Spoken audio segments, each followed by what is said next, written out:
Share मार्केटमध्ये गुंतवणूक केल्यास मोठ्या प्रमाणात परतावा मिळेल असं आमिष दाखवून तसेच लोकांना संमोहित करून तिघा जणांनी हजारो गुंतवणूकदारांना कोट्यावधी रुपयांना गंडा घातला आहे। विशेष म्हणजे या प्रकरणी गुन्हा दाखल झाल्यानंतरही पोलिसांकडून मुख्य आरोपींना अटक केली जात नाहीये। असा आरोप गुंतवणूकदारांनी पत्रकार परिषदेमध्ये केलाय। दरम्यान या प्रकरणी सखोल चौकशी करून आरोपींना त्यांच्या काम करणाऱ्या सर्वांना जेरबंद करून गुंतवणूकदारांना त्यांचे पैसे परत करावेत अशी मागणी राष्ट्रवादी काँग्रेस पक्षाचे शरदचंद्र पवार पक्षाचे ठाणे जिल्हा अध्यक्ष मनोज प्रधान यांनी केले आहे। शेअर मार्केटच्या माध्यमातून दामदुप्पट फायदा करून देण्याचं आमिष दाखवून सुमारे 1000 गुंतवणूकदारांची फसवणूक करण्यात आलेली आहे। या गुंतवणूकदारांनी मनोज प्रधान यांच्या उपस्थितीमध्ये पत्रकार परिषद घेतली होती। या पत्रकार परिषदेत मनोज प्रधान यांनी गुंतवणूकदारांची फसवणूक करणाऱ्या भामटांचा पर्दाफाश केला आहे। प्रधान यांनी सांगितले की श्रीजी विलय कोऑपरेटिव्ह सोसायटी नितीन कंपनी समोर ठाणे येथे राहणारे Sachin Rane, Preeti Rane share marketing training क्लासच्या माध्यमातून मराठी भाषी गुंतवणूकदारांना आकर्षित करण्यास सुरुवात केली आहे। त्यांनी गुंतवणूकदारांना सागर कारवडेमार्फत गुंतवणूक केल्यास दरमहा 4 ते 5% परतावा देण्याचं आमिष दाखवले। डिसेंबर 2025 पर्यंत त्यांनी 1246 गुंतवणूकदारांची नोंदणी केली होती, ज्या अंतर्गत एकूण 185 कोटी रुपये गुंतवले होते। प्रीती राणे या लोकांना जाळ्यात उडायच्या आणि पैसे कारवडेकरांच्या खात्यात जमा करायला सांगायच्या।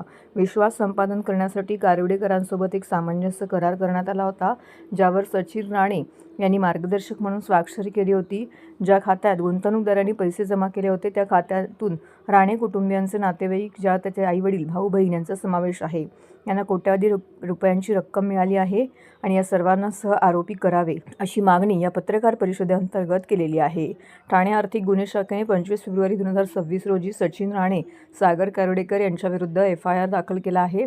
सध्या दोन्ही मुख्य आरोपी फरार आहेत। या प्रकरणात लोकांना जाळ्यात ओढणारी प्रीती राणे हिच्यावर कोणताही गुन्हा दाखल झाला नसल्याचं समजतंय। या तिघांनाही तात्काळ अटक करण्याची मागणी मनोज प्रधान यांनी केली आहे। या ठाणे शहरामधनं 1246 लोकांची फसवणूक झालेली आहे। 4% आणि 5% रिटर्न द्यायची आमिष दाखवून 180 कोटी रुपयाची तर यादी आमच्याकडे आज आहे।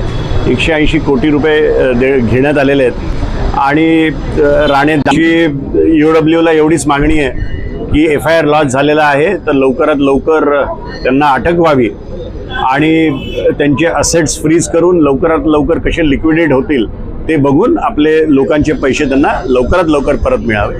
तसंच आपल्या माध्यमातून लोकांना सांगायची एक इच्छा आहे की असं 4% आणि 5%च्या आमिषाला भूल पडू नका। कोणीही तुम्हाला 4-5% इन्व्हेस्टमेंटवर रिटर्न देऊ शकत नाही। त्यामुळे आता जेवढी लोक फसलेत त्याच्यावरच आटपतं घ्यावं। आणखीन अशा पॉन्झी स्कीम्स आपण ज्याला म्हणतो त्या खूपशा फ्लोट होतात त्या महाराष्ट्रात, पण त्याला भूल पडू नका हे सांगण्याकरता आम्ही आज या ठिकाणी आलो।